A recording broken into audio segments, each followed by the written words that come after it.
近30平的空间，比不少小家庭的家还大。像这些桌子都是我自己买来要自己用的，在这里写书法，可是说啦，到现在还没写过。书法的用具也都还在抽屉啊。为自己退休打造的私人美景套房，意外的与人共享。早上起来，我的院子都是人。他说：“哦，这里很漂亮啦，我们来泡个茶啦。”越来越多人，每天大概6点就客满了。邱哲娟回想，当时不请自来的客人，仿佛替他开了一扇窗。我也是第一次来到这里，他说：“一起晚餐。”我就跟他们一起晚餐。素昧平生啊？不认识。美景开阔，人心开阔，让外地来的邱哲娟就此爱上3义。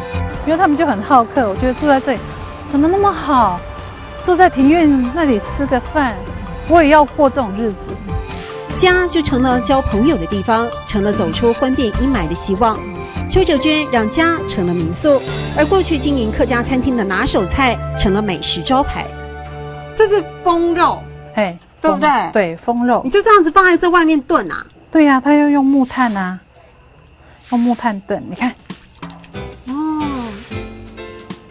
冇肚皮冇？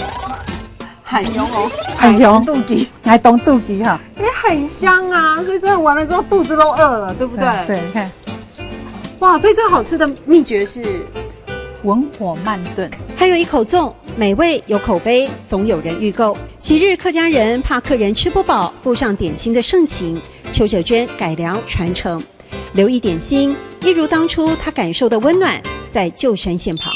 这位民宿女主人让我们看到了失去原有的，有时也许是更多的获得。乐观，保持动力，还是有很多希望。唔愛妒忌莫，捱懂妒忌；唔愛妒忌莫，捱懂妒忌。